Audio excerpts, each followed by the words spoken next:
નમસ્કાર મિત્રો, હું રાજેશ ભાસ્કર આપ સૌનું યુટ્યુબમાં આપણી આ ચેનલ પર સ્વાગત કરું છું. મિત્રો, આજે આપણે તારીખ 22મી મે 2026ના કેટલાક મોસ્ટ ઇમ્પોર્ટન્ટ કરંટ અફેર અને અગાઉની પરીક્ષામાં પૂછાયેલા કેટલાક ઇમ્પોર્ટન્ટ પ્રશ્નો વિશે ડિટેલમાં ચર્ચા કરીશું, જે આપને આવનારી પરીક્ષા માટે ખૂબ જ ઉપયોગી સાબિત થશે. તો મિત્રો, આપ આ ચર્ચા સાથે જોડાઈ રહેજો અને વિડીયોને પહેલેથી લઈને છેલ્લે સુધી પૂરેપૂરો જોવાનો આગ્રહ રાખજો. તો ચલો મિત્રો, શરૂ કરીએ. શરૂઆત કરતાં પહેલાં જણાવી દઉં કે જો તમારે આપણી આ યુટ્યુબ ચેનલને સબસ્ક્રાઈબ કરવાનું બાકી હોય તો ચેનલને સબસ્ક્રાઈબ કરજો, નોટિફિકેશન બેલ આઇકોનને પ્રેસ કરીને. અને જો તમને વિડીયો પસંદ આવે તો વિડીયોને લાઈક કરજો, પરંતુ વિડીયોને શેર કરવાનું ના ભૂલતા. તમારા જેટલા પણ મિત્રો જેઓ કોમ્પિટિટિવ એક્ઝામની તૈયારી કરી રહ્યા છે એ બધા મિત્રો જોડે આ વિડીયોની લિંકને અત્યારે શેર કરી દો, તમે જે તે સોશિયલ મીડિયા એપ્લિકેશન વાપરતા હો એમાં. ચલો તો શરૂઆત કરીએ.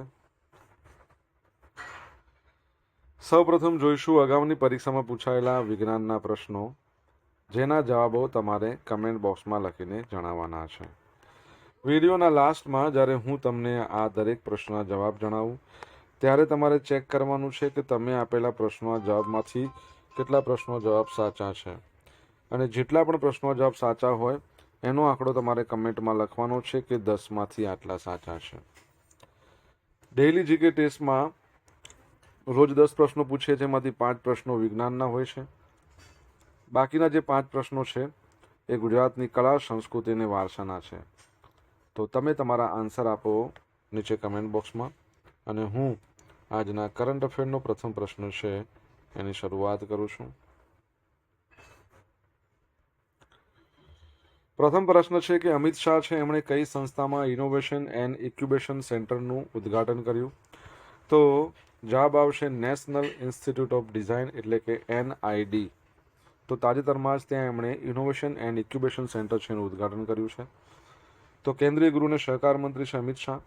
અમદાવાદમાં આવેલી છે NID, અને એની શાખાઓ આમ તો ઘણી બધી છે. ઓકે, અમદાવાદનું જે કેમ્પસ છે એ ગાંધીનગર અને બેંગલુરુ સુધી વિસ્તરાયેલું છે. તો તેમણે અમદાવાદમાં ઇનોવેશન એન્ડ ઇન્ક્યુબેશન સેન્ટરનું ઉદ્ઘાટન કર્યું છે. આ પ્રસંગે કેન્દ્રીય મંત્રી પિયુષ ગોયલ, જેઓ વાણિજ્ય મંત્રી છે, આપણા ઉદ્યોગ મંત્રી છે, આપણા ગુજરાતના CM શ્રી ભૂપેન્દ્ર પટેલ, એમણે પણ ઉપસ્થિત રહ્યા હતા. નવા હાઈટેક ક્ષેત્રો, NID શું કરશે? હવે પરંપરાગત ડિઝાઇન ઉપરાંત સેમિકન્ડક્ટર ચિપ્સ જેવા હાઈટેક ક્ષેત્રોમાં પણ આગળ વધશે.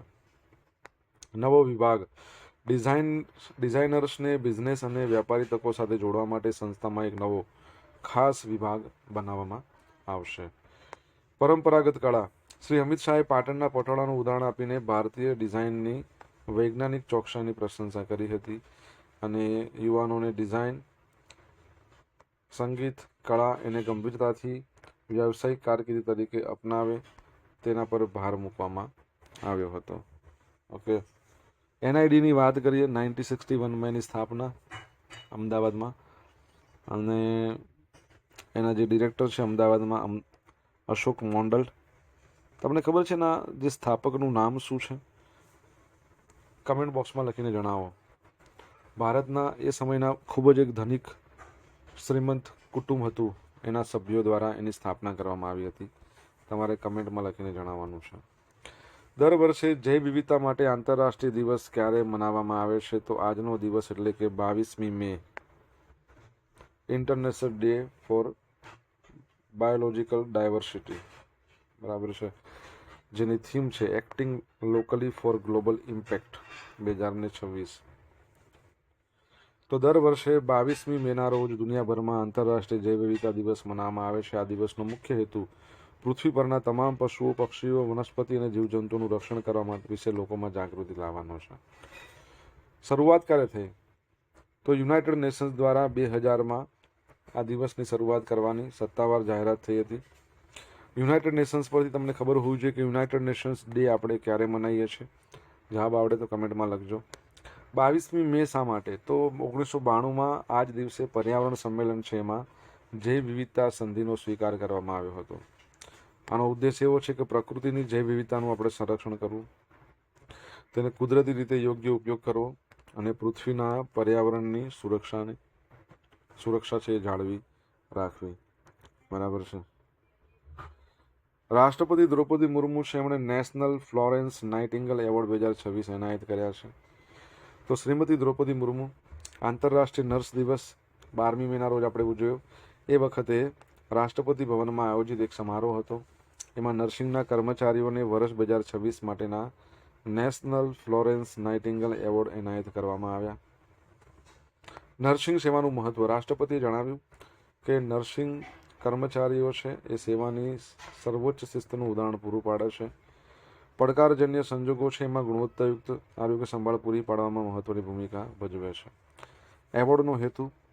આ પુરસ્કાર નર્સિંગ પ્રોફેશનલ દ્વારા સમાજને આપવામાં આવતી શ્રેષ્ઠ સેવાઓની માન્યતાના પ્રતીક રૂપે આપવામાં આવે છે. ઇતિહાસ.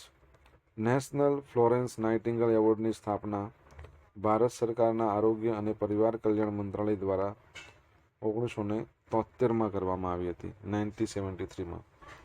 નર્સની વાત આવી છે, તમને ખબર છે રિસન્ટલી સુપ્રીમ કોર્ટે શું કહ્યું હતું કે આઈસીયુ હોય, ઇન્ટેન્સિવ કેર યુનિટ, તેમાં દર્દી હોય એ દર્દી દીઠ કેટલી નર્સ હોવી જોઈએ, સામાન્ય સંજોગોમાં કેટલી, ગંભીર હોય કોઈ વેન્ટિલેટર પર હોય દર્દી ત્યારે કેટલી. તમને ખબર હોય તો કમેન્ટ બોક્સમાં લખીને જણાવો.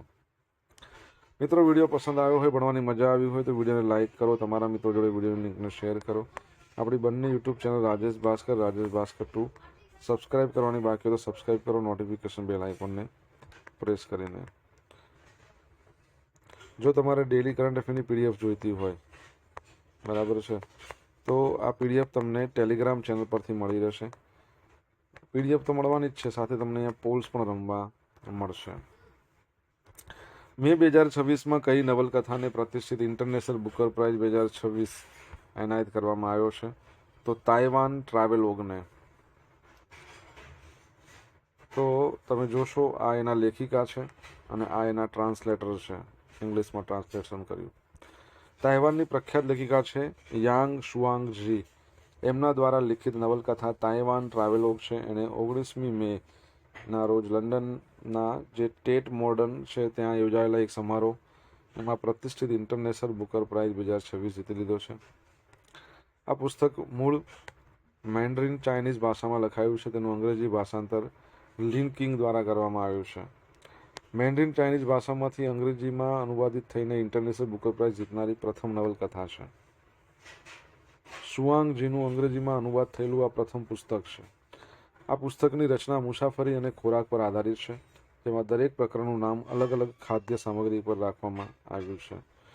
હવે ઇનામની રકમ કેટલી? તો 50,000 પાઉન્ડ. તમને ખબર છે ઇન્ટરનેશનલ બુકર પ્રાઇઝ અલગ વસ્તુ છે, બુકર પ્રાઇઝ અલગ વસ્તુ છે. બુકર પ્રાઇઝ અંગ્રેજીમાં લખાયેલી નોવેલ હોવી જોઈએ. યુકેમાં, કોમનવેલ્થ દેશોમાં એ પ્રકાશિત થયેલી હોય તો એને આપવામાં આવે છે. બુકર પ્રાઇઝ વિશ્વની કોઈ પણ ભાષામાં લખાયેલું પુસ્તક જેનું અંગ્રેજીમાં અનુવાદ કરવામાં આવે અને એને પછી પ્રકાશિત કરવામાં આવે યુકેમાં, તો આ ઇન્ટરનેશનલ બુકર પ્રાઇઝ છે.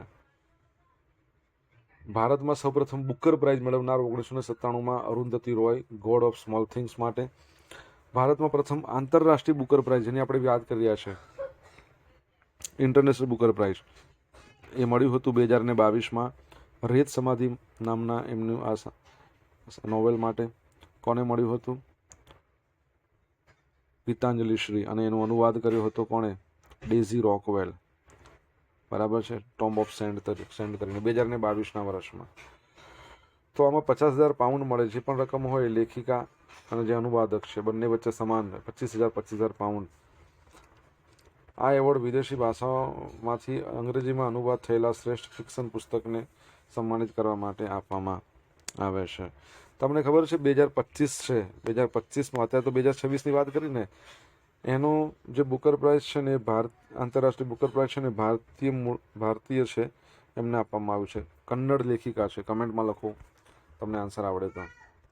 ભારતમાં ગર્ભપાતનું નિયમન કરતો મુખ્ય કાયદો કયો છે? તો MTP act 1971, medical termination of pregnancy 1971.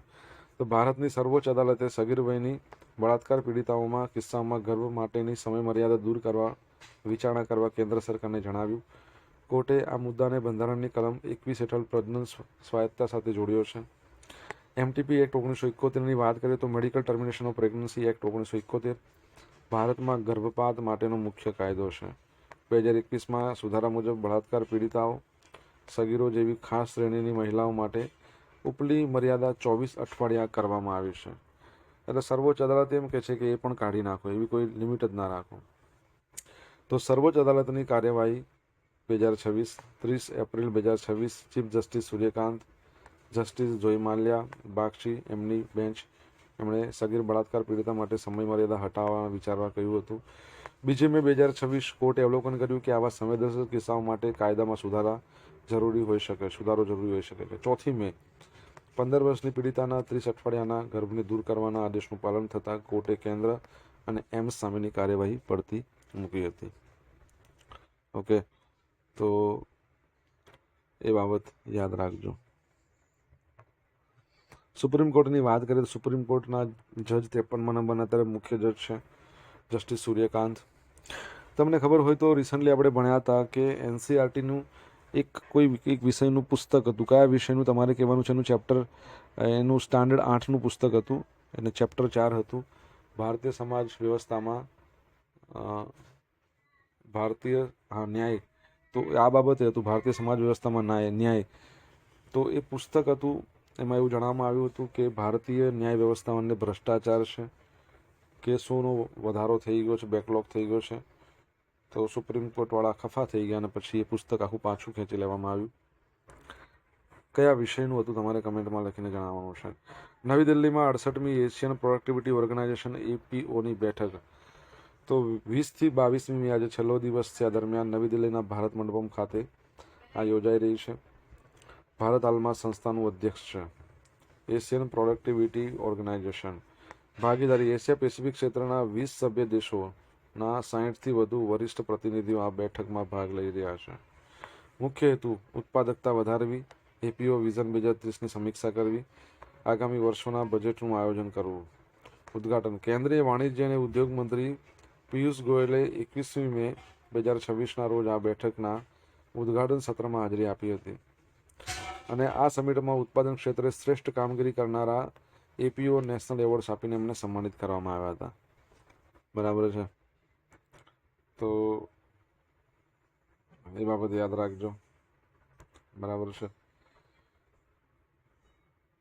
આગળ વધીએ આપણે.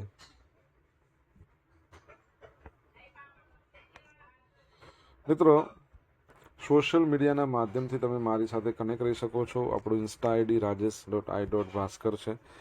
ફેસબુક ID છે RI ભાસ્કર અને ટેલિગ્રામ ચેનલ છે આપણી રાજેશ ભાસ્કર, જ્યાં તમને ડેલી કરંટ અફેરની PDF મળશે અને પોલ્સ પણ રમવા મળશે. જો ભણવાની મજા આવી હોય તો વિડીયોને લાઇક કરો, તમારા મિત્રો જોડે વિડીયોની લિંકને શેર કરો, ચેનલ સબસ્ક્રાઇબ કરવાની બાકી તો સબસ્ક્રાઇબ કરો, નોટિફિકેશન બેલ આઇકનને પ્રેસ કરીને. નવી પ્રાપ્ત થનારી ચોથી S-400 મિસાઇલ સ્ક્વોડ્રનને ભારતની કઈ સરહદની સુરક્ષા માટે રાજસ્થાનમાં તૈનાત કરવામાં આવશે? તો પશ્ચિમી સરહદ છે પાકિસ્તાન, જે ટચ થાય છે ત્યાં. તો રશિયા તરફથી ભારતને આ અઠવાડિયે ચોથી S-400 આઈ થિંક મળી ગઈ હશે. બરાબર છે, તો S-400 ડિફેન્સ સિસ્ટમની સ્ક્વોડ્રન મળવા જઈ રહી છે. કરાર અને બજેટ ભારતે વર્ષ 2018માં રશિયા સાથે 5 આજે સ્ક્વોડ્રન ખરીદવા માટે $5.43 બિલિયન કરાર કર્યો હતો. રશિયા યુક્રેન યુદ્ધના કારણે સપ્લાય ચેનમાં અવરોધ થતાં ડિલિવરીમાં થોડો વિલંબ થયો છે.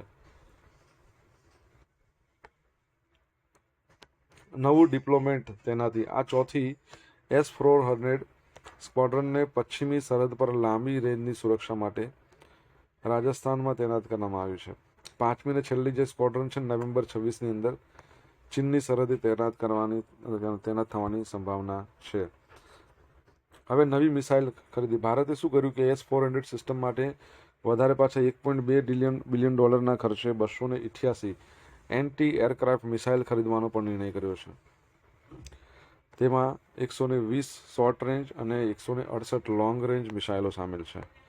ભવિષ્યનું આયોજન જોઈએ તો માર્ચ 2026માં સંરક્ષણ ખરીદ પરિષદ ડિફેન્સ એપ્લિકેશન કાઉન્સિલ છે એણે વધુ 5 વધારાની S-400 સિસ્ટમ ખરીદવાની મંજૂરી આપી છે, જેથી ભારત પાસે કુલ 10 સ્ક્વોડ્રન્સ થઈ શકે. S-400 ટ્રાયમ્ફ રશિયા દ્વારા વિકસાવવામાં આવેલી લાંબી રેન્જની સપાટીથી હવામાં પ્રહાર કરતી મિસાઇલ છે.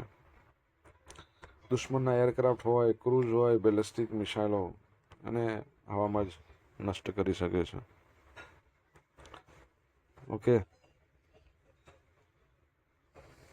તમને ખબર હોય તો એક આપણું રિસન્ટલી એક ઓપરેશન કરવામાં આવ્યું હતું પાકિસ્તાનમાં છુપાયેલા આતંકવાદીનો ખાત્મો બોલાવવા.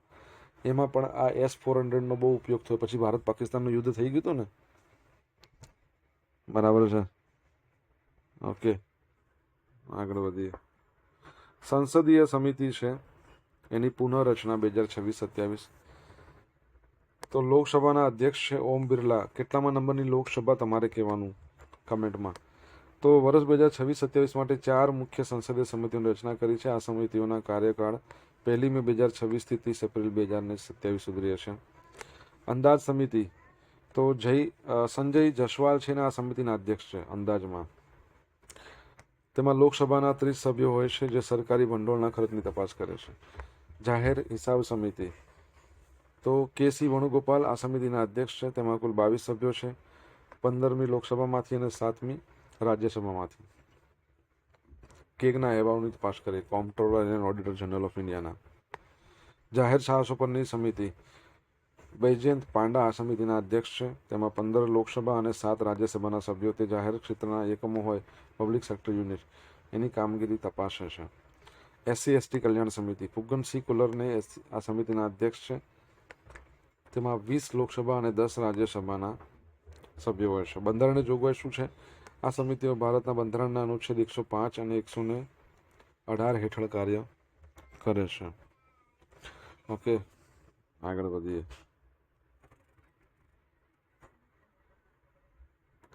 હવે મિત્રો જોઈશું અગાઉની પરીક્ષામાં પૂછાયેલા વિજ્ઞાનના પ્રશ્નો. પહેલો પ્રશ્ન છે, ક્ષેપકોમાંથી કર્ણકમાં રુધિરને પાછું આવતા અટકાવવા વાળો વાલ કયો હશે? એક તો ત્રિદલ વાલ છે અને બીજો દ્વિદલ, એટલે A અને B બંને. ફ્યુઝનો તાર બનાવવા માટે કયા પ્રકારની ધાતુનો ઉપયોગ થાય છે? તો લીડ અને ટીન. CRT નું પૂરું નામ કેથોડ રે ટ્યુબ. નીચેનામાંથી કઈ ધાતુ પ્રવાહી ધાતુ નથી? સોડિયમ. નીચેનામાંથી કોનો વક્રી ભવાંક સૌથી વધારે છે? હીરાનો. હવે મિત્રો જોઈશું અગાઉની પરીક્ષામાં પૂછાયેલા ગુજરાતની કલા, સંસ્કૃતિ અને વારસાના પ્રશ્નો. પહેલો પ્રશ્ન, હાલી નૃત્ય કઈ આદિજાતિનું લોકનૃત્ય છે? તો દુબળા આદિજાતિ. મોઢેરાના સૂર્ય મંદિરની રચના કેવી છે? પૂર્વમાં અભિમુખ છે. કચ્છમાં આવેલા ભદ્રેશ્વર એ કોનું તીર્થ સ્થાન છે? જૈનોનું. ભવાઈના પિતા અક્ષય ઠાકર ક્યાંના વતની હતા?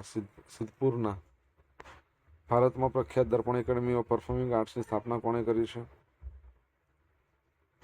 તો મૃણાલિની સારાભાઈ. હવે મિત્રો જોઈશું ગઈકાલે પૂછેલા પ્રશ્નો જવાબ. પહેલો પ્રશ્ન, તાજેતરમાં કેન્દ્રીય ગૃહમંત્રી અમિત શાહે કયા શહેરમાં મિલિયન માઇન્સ ટેક પાર્કનું ઉદ્ઘાટન કર્યું? તો અમદાવાદમાં. સેકન્ડ છે, ભારતીય વાયુસેનાના પ્રથમ મહિલા કેટેગરી એ ક્વોલિફાઈડ ફ્લાઇંગ ઇન્સ્ટ્રક્ટર કોણ બન્યા છે? તો D સ્ક્વોડ્રન લીડર સાનિયા. હવે આજે પૂછેલા પ્રશ્નો જવાબ જોઈ લઈએ. પહેલો પ્રશ્ન શું પૂછ્યો હતો?